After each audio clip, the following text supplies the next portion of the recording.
Right, so thank you, Alex. Thank you for the invitation. So you already heard the introduction. We have this product called Spot Direct that, in very simple terms, it maps and indexes every single frame of broadcast video and makes that information available and actionable to those who actually bought those frames and broadcast video. When we say broadcast video, we're actually extending the definition of it. It's not only linear television, but also on-demand services as well. And the key differentiation between anything else that you have seen in the market in the last 20 years that promise to coordinate digital with television is that we do this from any second screen and we deliver in real time. How does it work? This is the only technology slide that we have. We have a world of agencies. We have a world of agencies that have multiple clients that interact in, let's say, in the right side with digital publishers and in the left side with broadcasters. Broadcasters, the way that we integrate with them is that we have real-time visibility of what is being shown or being going on air. So pretty much frame by frame, we know who's the owner, what is the content, what is the agency name, and so on. So what the second that, and the very frame that commercial goes on television, through API connections in the digital domains, we allow 4 specific commands. We can start, stop, pause, and resume an existing campaign that has already been prepared and set up by the agency. So what is our focus? And we focus specifically in prime time. Despite the argument about television dying or not dying, there is an analogy. So I want to say, so last week we saw 7 million people, 7 million Canadians turning into the basketball final, the NBA finals. So how much do you think it takes in video, in digital video, to reach 7 million Canadians? So ask any of the agencies, they will tell you probably a few days. But in prime time, you have this trifecta of very wonderful things that happen. You have the biggest spending. Most agencies spend anywhere between 60 to 80% of the daily TV budget goes into prime time. And obviously, audiences are there to match that. The second piece we already talked about in the previous session, which was a really nice lead into this presentation, is the fact that we do multitask, specifically during the commercials. A few years ago, we actually had to convince people that this was happening, but now we all accepted it. And the last piece of the puzzle, which by the way, so broadcasters saw this as a threat. So multitasking is the end of the 30-second spot. But let's see what's happening next. So the next piece is digital commerce, e-commerce. And we define e-commerce as 2 pieces, 2 specific things. One is window shopping, and the other one is actual transactions. And the majority of the things also happen during prime time. So we wanted to make this because the setup of the demo will be a little bit cumbersome, and we're talking with information that's actually not ours, it's our clients. So we wanted to do is a little bit different and show an actual case study that it was run with our first client, and we're actually glad to announce that we've been working with Televisa for the last 2 years.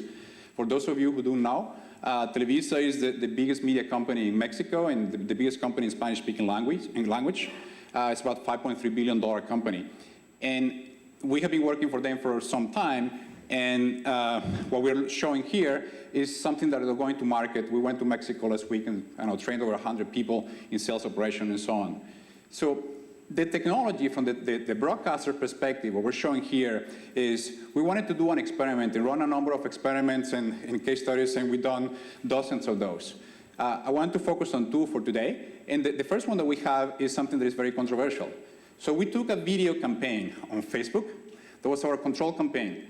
Obviously, the advertiser is defining all the target demo, everything, the budget, the creators, everything else. So it's a video campaign, as you know, is very expensive. Agencies like it very much because it's targeted, it's interactive, it's measurable. All these wonderful things are digital. But the real story is that video online, specifically in Facebook, the average viewing time of a campaign or of an ad is less than 3 seconds. And this was actually experienced in this particular campaign. But what we did was, okay, why don't we take the king of lack of engagement online, the display unit, the cheapest. It doesn't get any cheaper than that. And why don't we do something and coordinate that display with a commercial in prime time and see what happens? So this is what happens.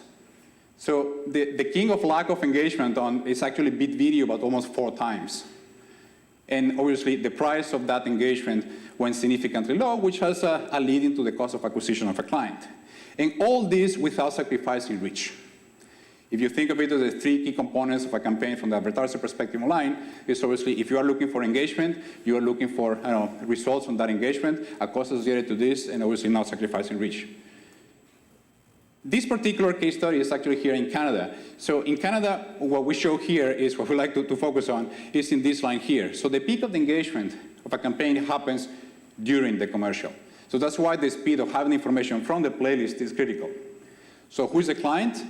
The key user of this, we look at this as these particular verticals. If you think of it as what is the size of the acquisition that you're making in terms of cost, whether or not the digital channel is in the critical path for acquisition, and of course the campaign has to be seeking engagement.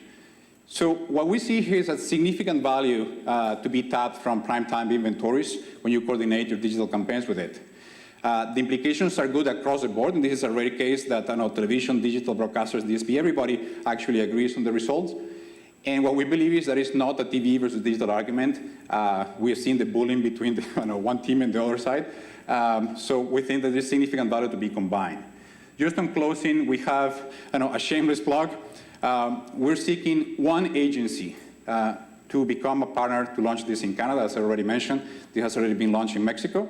It's going to be a significant campaign running from the Televisa end. And this particular partnership that we're looking is exclusive in Canada, and obviously there's an opportunity to do global. Great, that's incredible, and we hope we find you someone today. So, very provocative, lots of things to sort of think about in terms of how you connect. I'd love to know if there's any questions in the audience. Connecting digital, yep, sure.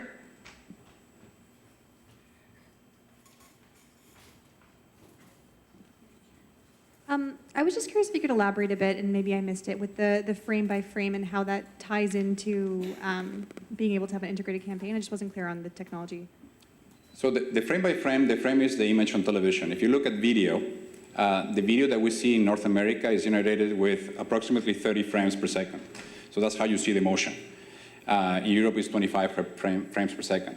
So our software is connected directly into the broadcaster's infrastructure. So we know pretty much in real time what is each particular frame. When I say frame, if you see a commercial on television, this particular example here, you know that at 9:31, 5 seconds and 17 frames is going to be a campaign for the promo of the Godzilla, the movie from Warner Brothers. And what we do is that we take that particular information from that owner that is tagged within the infrastructure of the video of the broadcaster, and we make that information available to trigger the campaign in digital. I don't know if this answers your question. Thank you. Any other questions? Okay, thank you very much. Really appreciate that. Was amazing. Thank you, Alex.